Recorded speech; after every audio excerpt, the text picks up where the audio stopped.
माननीय अनिल बलूनी जी, जो अभी अभी उत्तराखंड से बड़े भारी मतों से जीतकर लोकसभा के सांसद के रूप में चुने गए हैं, माननीय संजय मयूख जी।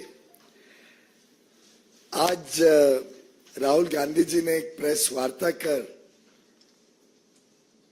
भारतीय जनता पार्टी और हमारे नेताओं पर अनाप शनाप आरोप लगाए। लोकसभा चुनाव में विपक्ष की हार की हताशा से अभी तक शायद राहुल गांधी जी उभरे नहीं है। अब वो मार्केट के इन्वेस्टर्स को भी गुमराह करने की साजिश रच रहे हैं। आज भारत दुनिया की 5वीं सबसे बड़ी अर्थव्यवस्था बन गई।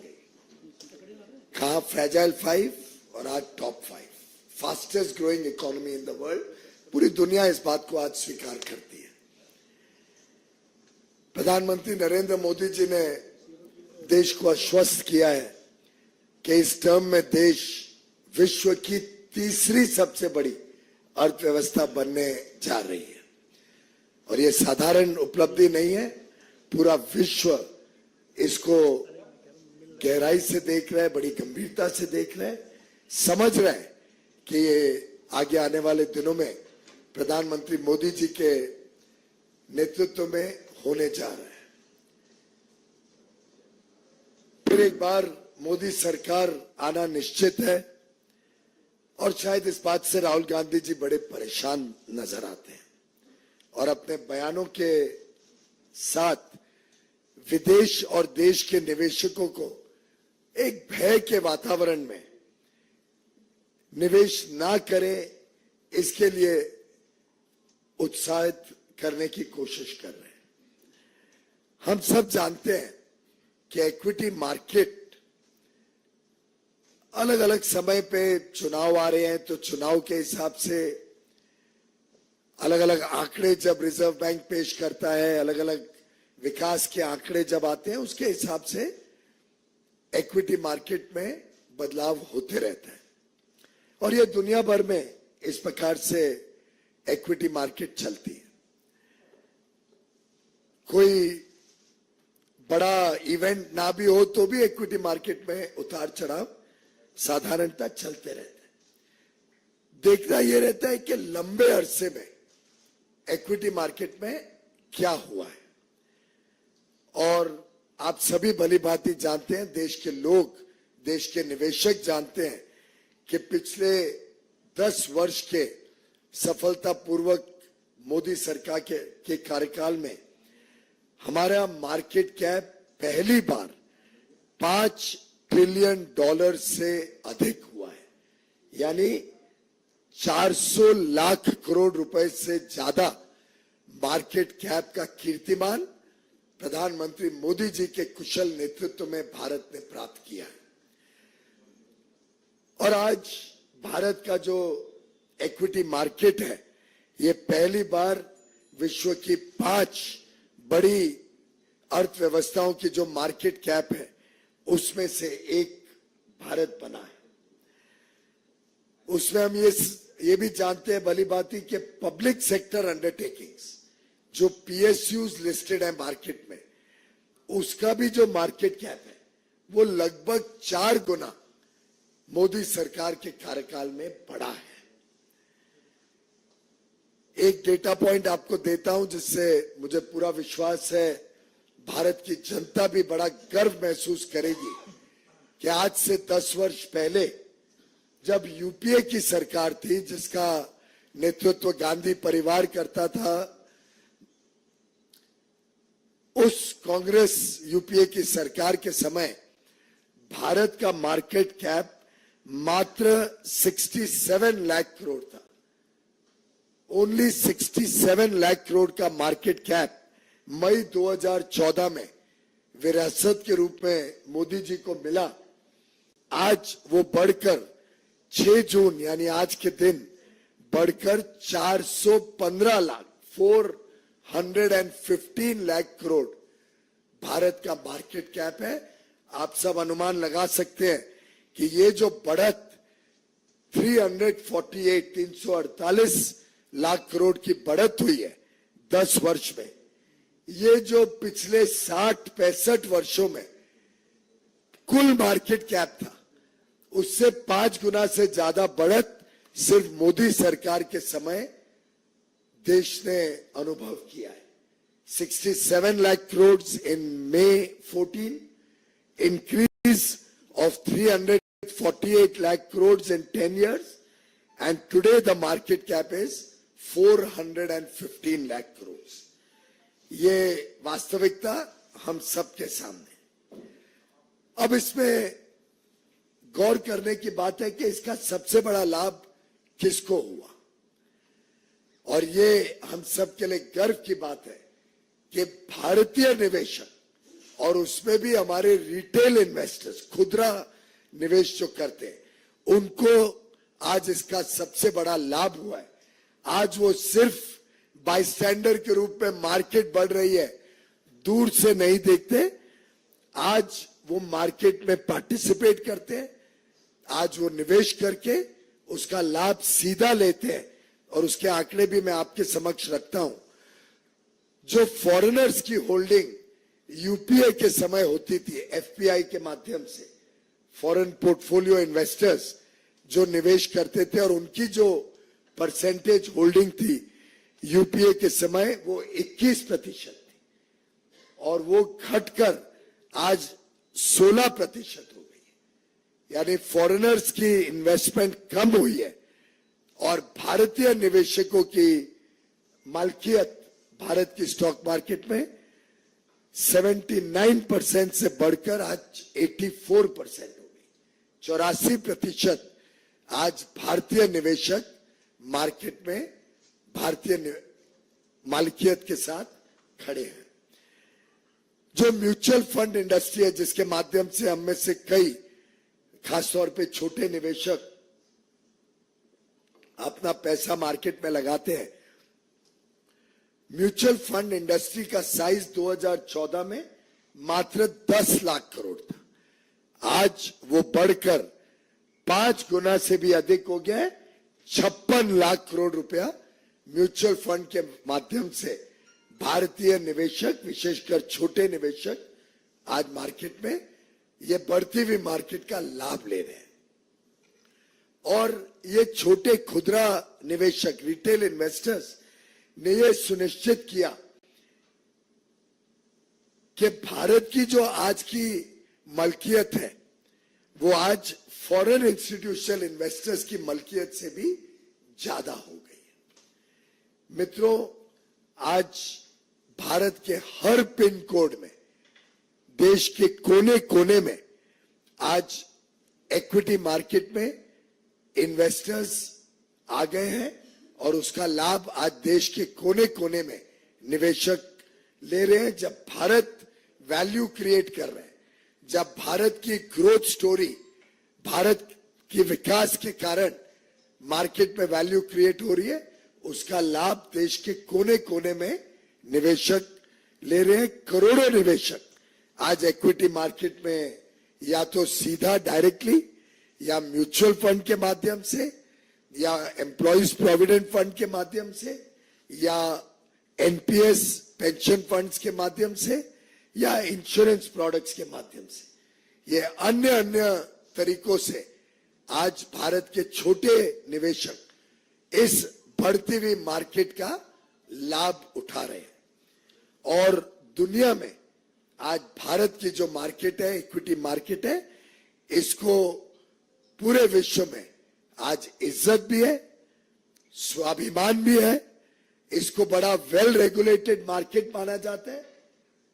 सेबी को कई कीर्तिमान मिले हैं विश्व में उनकी रेगुलेटरी प्रैक्टिसेस के लिए, और उसी के कारण आज हमारी मार्केट चाइना की जो वैल्यूएशन मापदंड रहते हैं उससे भी अधिक भारत की मार्केट को मापदंड दिए जाते हैं। उन मापदंड पे भारत की मार्केट को वैल्यू दी जाती है क्योंकि लोगों को विश्वास है भारत पर, भारत की सरकार पर, भारत के नेतृत्व प्रधानमंत्री नरेंद्र मोदी जी पर।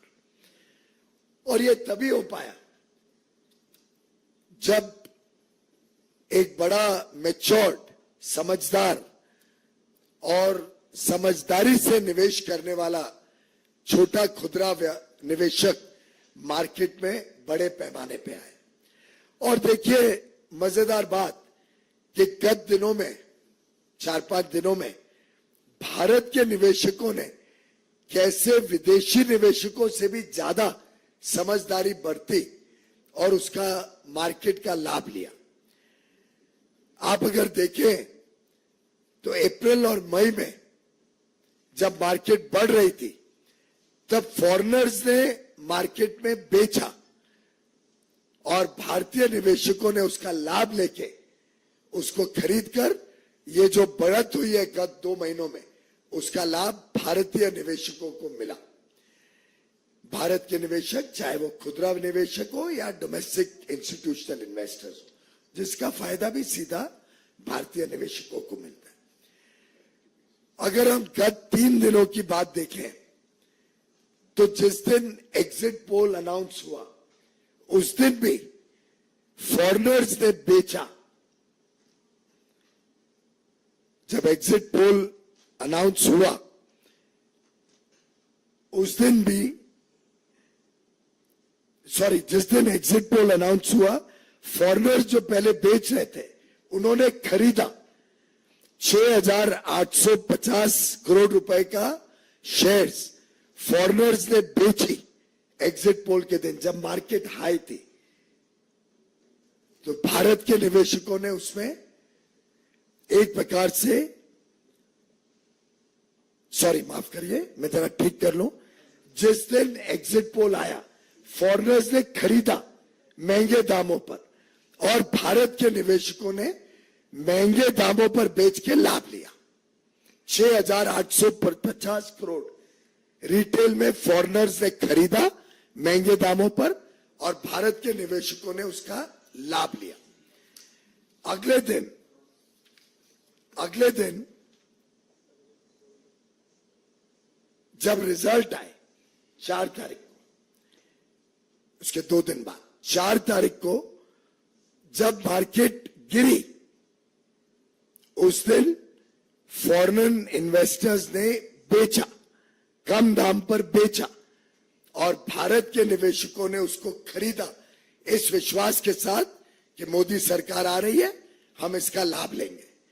तो फॉरेनर्स ने महंगा दाम खरीदा और सस्ता दाम बेचा।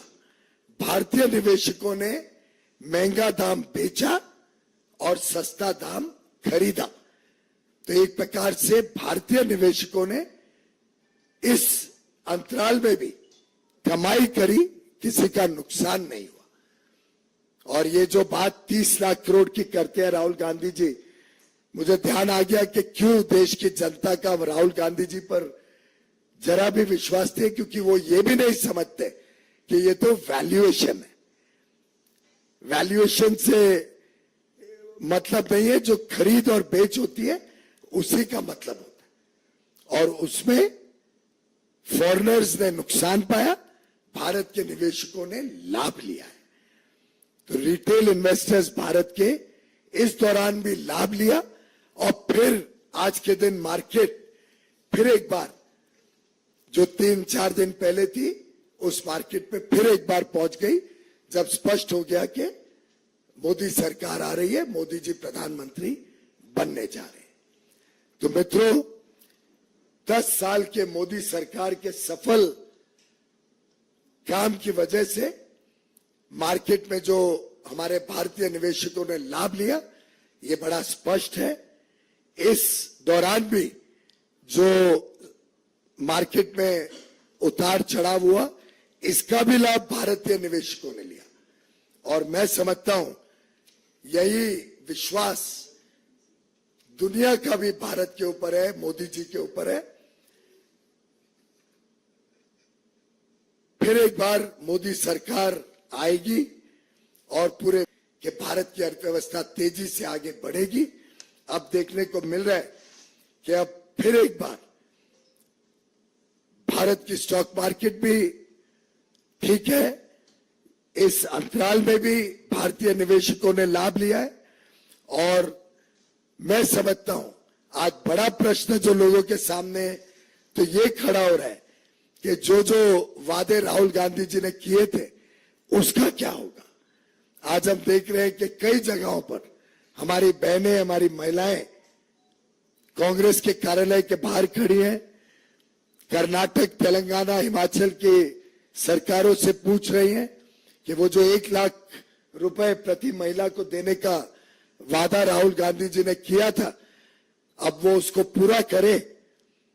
और जहां जहां पे महिलाएं कांग्रेस से और कांग्रेस की सरकारों से अपना हक और न्याय मांग रही है, मैं उम्मीद करता हूं कि राहुल गांधी जी उसको पूरा करने का काम करेंगे, बजाय के निवेशकों को डराना और ये साजिश रचना कि भारत की उभरती हुई अर्थव्यवस्था पर अनाप शनाप प्रश्न चिन्ह उठाकर लोगों को गुमराह करना।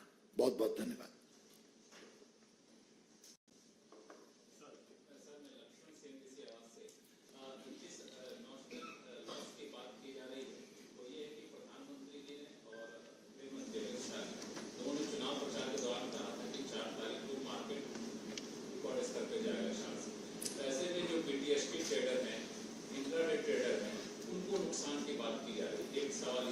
दूसरा सवाल ये है कि क्या हम ऐसी व्यवस्था नहीं कर सकते सीबीआई इलेक्शन कमीशन से मिलकर कि फ्राइडे से लेकर संडे के बीच में रिपोर्ट का आना और फाइनल रिजल्ट का आना आ जाता है कि मार्केट मैनिपुलेशन ना हो सके। पहली बात, जहां तक पहला सवाल है, इसके आंकड़े दर्शाते हैं कि जो भी नोशनल लॉस की बात हो रही है वो तो वैल्यूएशन में है।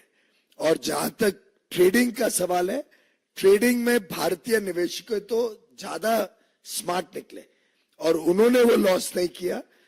लॉन्ग टर्म इन्वेस्टर्स रहते हैं और लॉन्ग टर्म इन्वेस्टर्स बड़ी समझदारी से अपना काम करते हैं।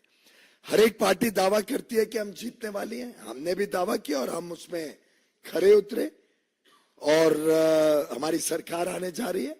तो माननीय प्रधानमंत्री या गृह मंत्री जी ने जो दावा किया था वो ये दावा किया था कि हमारी सरकार आने जा रही है और आई है और उसके हिसाब से हम खरे उतरे। राहुल गांधी जी भी दावा करते थे, उन्होंने भी उस दिन कहा कि उनकी 295 सीटें आने वाली हैं।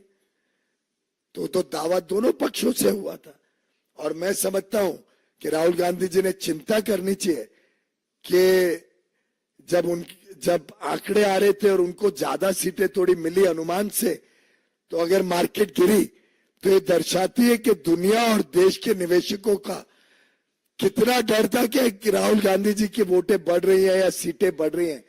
उसका भय दर्शाता है कि उनकी सरकार आने से लोगों में कितना विश्वास है कि तकलीफ आएगी। तो उसका तो राहुल गांधी जी ने चिंता करनी चाहिए कि उनकी सीटें थोड़ी बढ़ने से दुनिया में और देश में कितनी खलबली मच गई। अब जब लोगों को विश्वास हो गया कि मोदी सरकार आ रही है, फिर मार्केट स्टेबलाइज हो गई और पुराने आंकड़े वापस आ गए।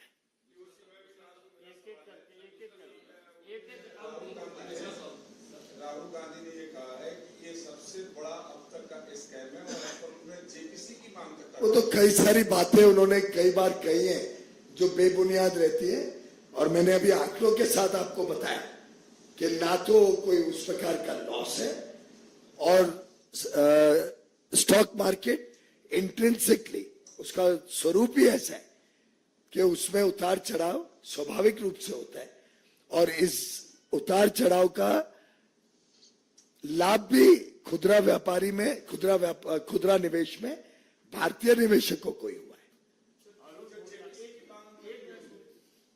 बेबुनियाद है, उसमें तो कोई मतलब नहीं।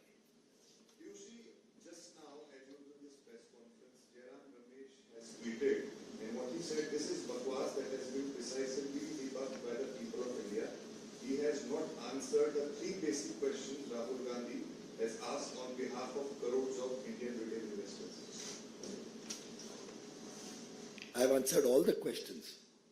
जयराम रमेश जी ने सुनी नहीं होगी या तो बात। आप में से कोई बताइए कोई विषय है जिसमें मैंने अभी तक आपको जवाब नहीं दिया हो।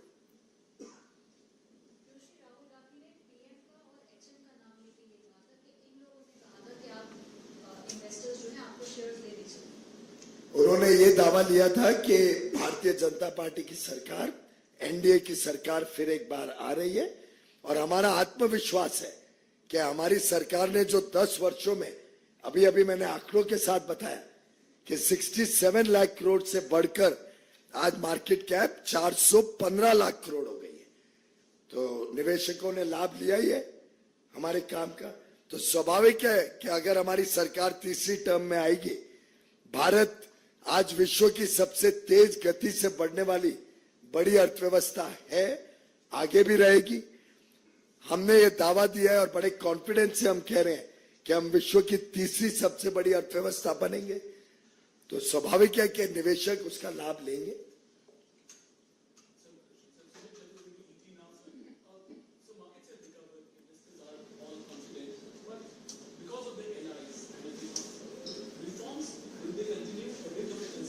All reforms will continue.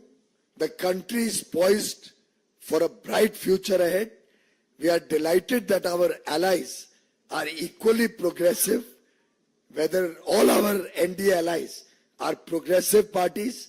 They support reform, they support what is good for the people of India, and they understand that the 10 years of the Modi government have taken the country to newer heights, and have the confidence that under Prime Minister Narendra Modi's able leadership and the big vision with which he has taken the country to today's position of being the world's fastest growing large economy, they are confident that under his leadership, this country will continue to do better and better and become the world's third largest economy while continuing the growth that we are witnessing in the last few years.